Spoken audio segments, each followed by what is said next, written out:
I always pray that God helps me to bring up my children the best way possible. I may not be able to do it as my dad and my mom did it to me, but I always feel my dad and my mom did an amazing job in bringing me up. Amazing job.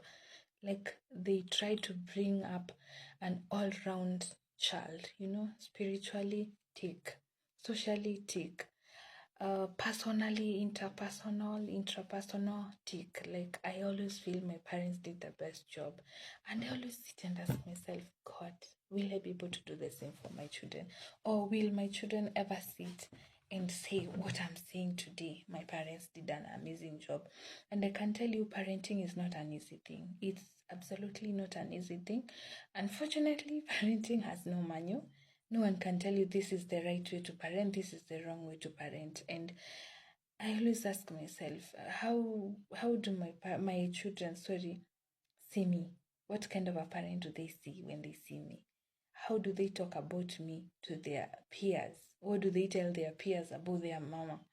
Like mamangu ni mkali, mamangu asikizangi, mamangu ni mpole, mamangu naweza reason nayo. Like it's a question that I keep asking myself, and unfortunately I've tried asking my children this question several times, but I always feel like they give me an answer to make me happy, because mama wewe ni mzuri, unatubaia vitu, unatutreat vizuri, unatufanyisha homework, but I always feel like in my heart, you guys are not telling me the truth. You guys are not being honest with me, because there are times you can just rough up each other.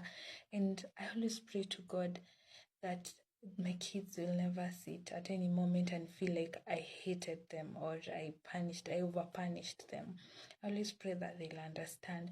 In one time, I'll share with you guys about my very personal story. As I was growing up, something happened, and I kept it in my heart for so long, and I felt like my parents were mean. My parents hated me for so long, but I thank God I was able to overcome it, and now I'm good to go. And my greatest fear in parenting is my child to ever feel the same way, or to ever hold such kind of a grudge. And I always pray to God that even if they ever hold such kind of a grudge, they reach a point that I reached and understood that my parents did that to me for my own good. They wanted the best for me, but that time, since I was a kid, I could not understand what exactly was transpiring, and I felt like they were being unfair to me. So let's continue doing our best. Let's continue giving our children our best when it comes to matters parenting. Let's try be present. Fathers, mothers, be present in your children's life. I will tell you more about the best age to bond with your child. And as a matter of fact, the first 5 years of your child's life are the years to bond with your child. My dear fellow parents, if you miss bonding with your child in their first 5 years, I'm sorry, even at adulthood, you will never have a bond. I don't know if you've come across those parents who say that mimi mtoto wangu hawezi niambia kitu, but anaambia house help, ama anaambianga auntie yake, ama wako close na auntie yake. It's not a very nice feeling for a parent, like to confess that my child cannot tell me anything.